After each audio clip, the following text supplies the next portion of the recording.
This is chapter number 10, The Changing World of Visual Arts. Visual arts,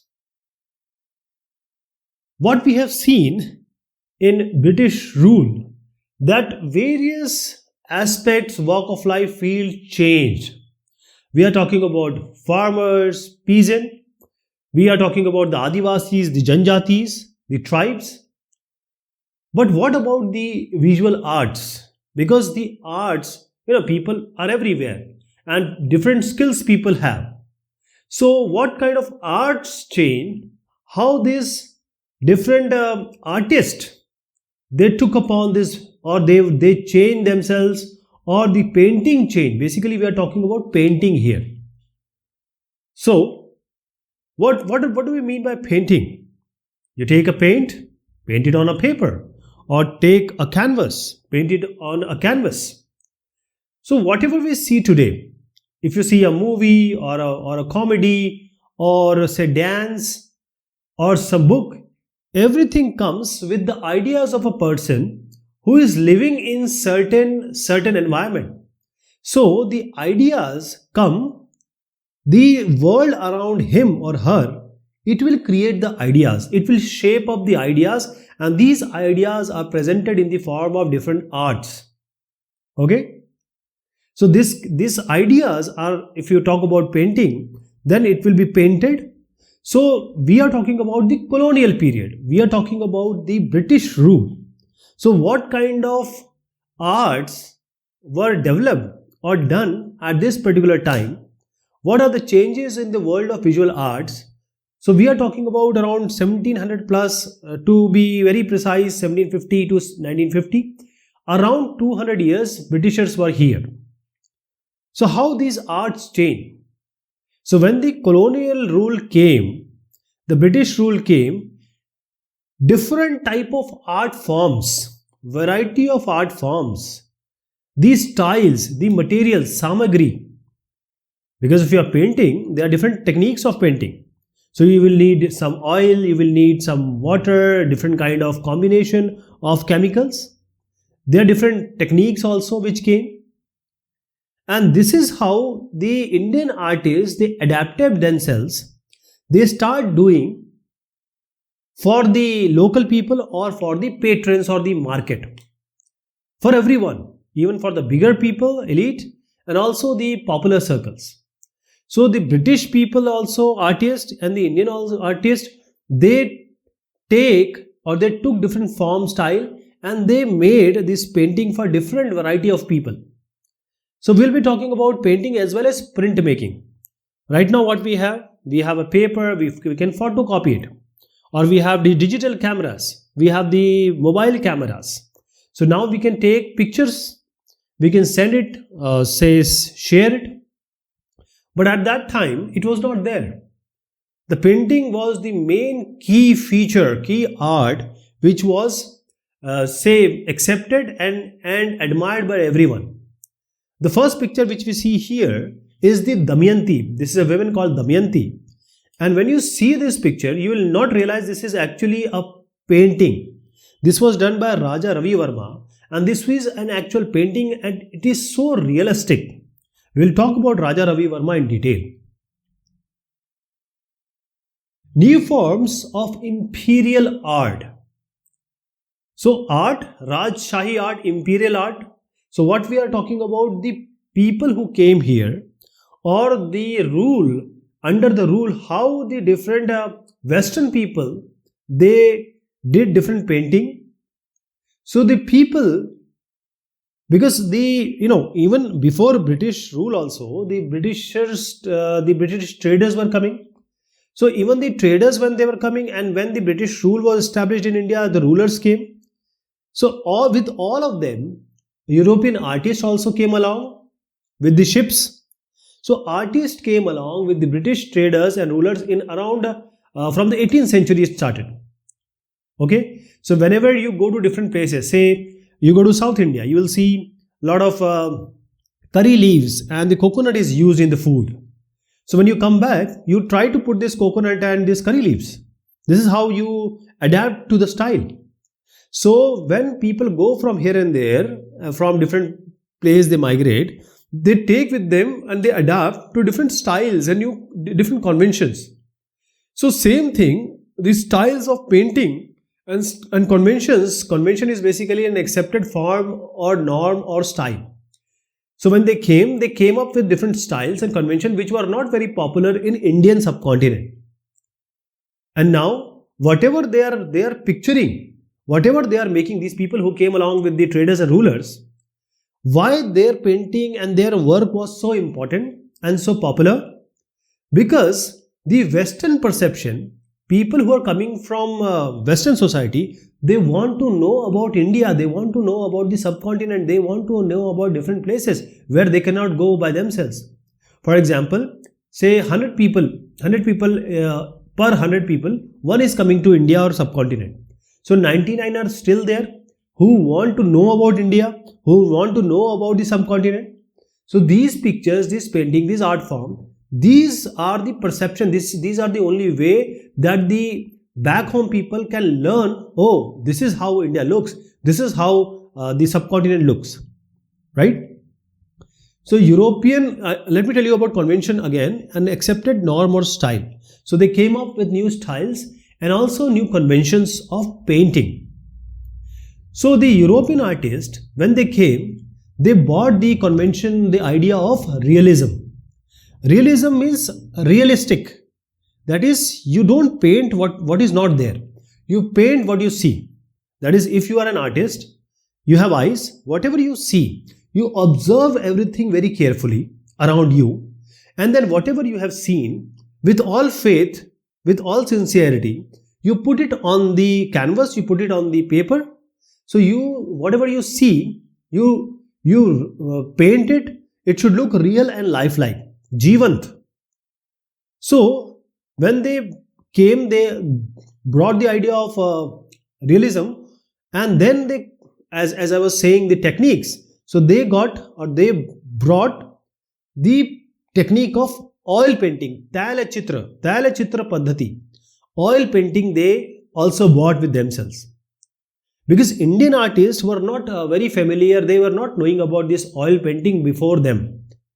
Before they were actually bought by the Westerners. Okay? So oil painting is now used for different realistic pictures. So in oil painting, if you see the Damayanti picture also, you see how real it is. So it will look quite real. Not just a creation. It will look like an actual creation. This picture is an oil painted picture. Oil painted painting. Right? So it will look like so real, so close to the reality. So European artists, all were not, are subjected or inspired by same thing. They took so many subjects because everyone has different taste. So some were painting the landscape, some were painting the people, some were painting the buildings, some were painting the life of the people.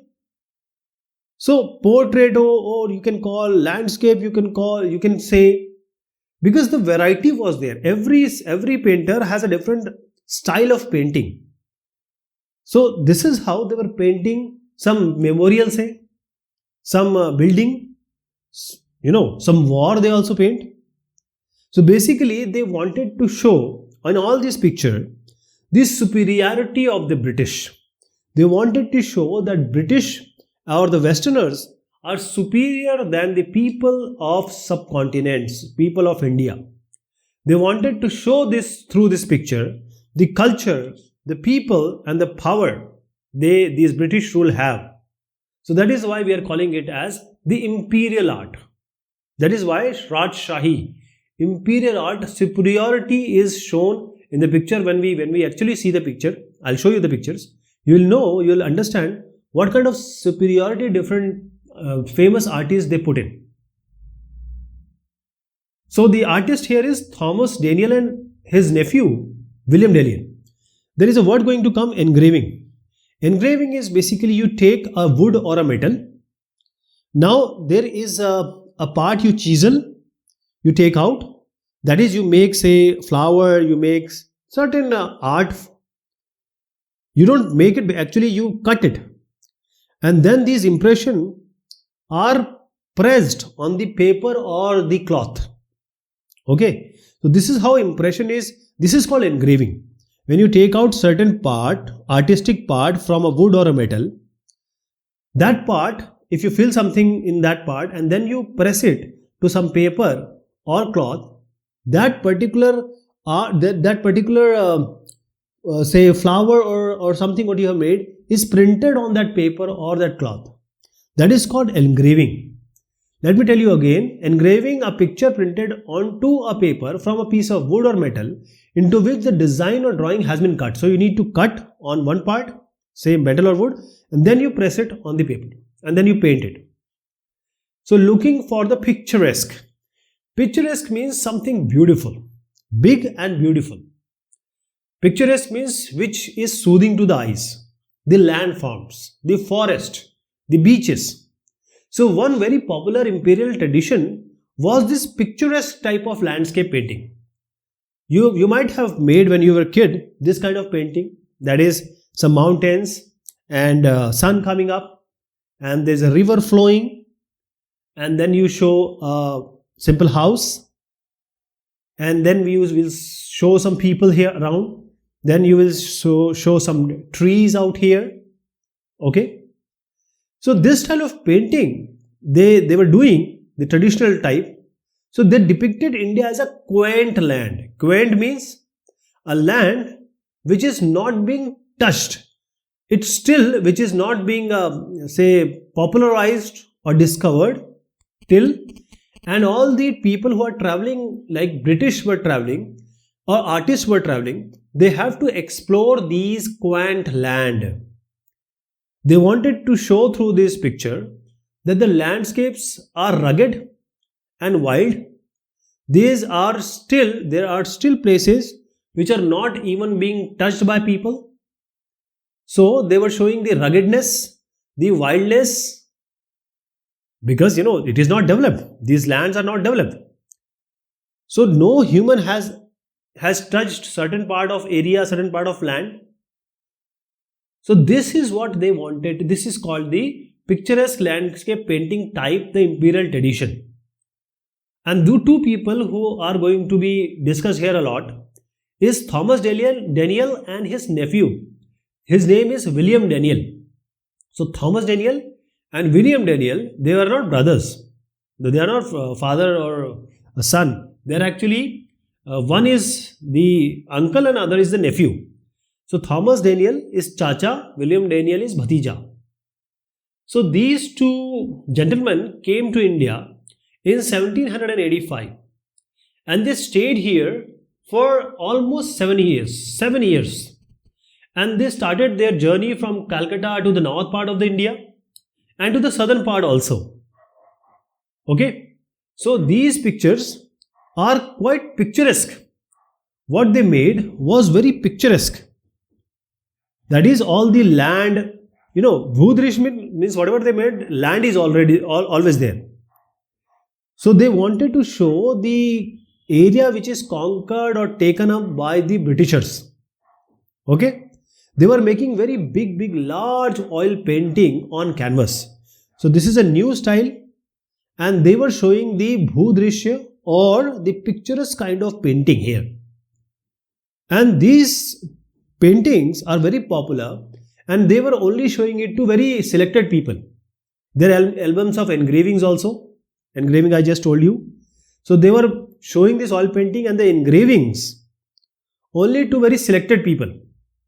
And the British public, because they want to know about India, they want to know about the British Empire, and these pictures were the only sources or the way for the back home people to understand and to know how the British rule is there in India. Okay, so I'll show you two pictures. And you see the reference. This is a picture, and this is the ruins of on the banks of the Ganges, Ganga river of Ghazipur. Ghazipur is in Uttar Pradesh, and this is painted by Thomas Daniel. You see here, these are people who are poor. Okay, and here you see priest also. All these All these buildings are now they are destroyed, or they are in rumbles, right? And picture is very good, no doubt. The picture is good, but what is being shown here is that this India, which was maybe a good civilization sometime, but now this everything is finished, and this land, these buildings is finished, and now it is British governance only can modernize this area. The change or the improvement can only be brought up by the Britishers. So this is what this Daniel picture shows us. That is how they showed India or the subcontinent, because this will be shown to the people of England. But on the other part, they also wanted to show what Britishers are doing. So they wanted to show, this is a picture by Thomas and William Daniel in 1786 they made. So this is a Clive Street, Robert Clive Street in Calcutta, present day Kolkata. So here they wanted to show that the British rule, how they are emancipating, how are they modernizing the civilization of India. So this picture is showing this very prominently. Okay, that is, the drawing is showing that the Calcutta is a new Calcutta now. You see, this picture is showing wide roads, wide avenues, the different kind of European style buildings here, and the transport also, they are somewhat different from the traditional transport used in Calcutta. So big roads, big buildings, new kind of transport. That is, they wanted to show this through this picture. There is all life and activity on the roads, and this is just because of Britishers. There is all drama and excitement going on in the streets. So this picture is enough for the Britishers to know that wow, what British rules is doing. So the traditional life which you saw in the previous picture is very, very old, pre-modern, changeless, motionless. You see the fakirs, the poor people, cow, these fakirs, these are the cows. There is a boat approaching. Life is very, very slow, dull, dumb. But life, when the Britisher has come, is something very different, is realistic. So this is how the British rule is influencing. Through this picture, it is shown that it is influencing the Indian subcontinent, the different cities, the different people of India. So they wanted to show that British is imparting or bringing some dramatic changes here. Fortress of authority, and this we are going to see in the next discussion. Okay, till then, thank you so much. Take care of yourself.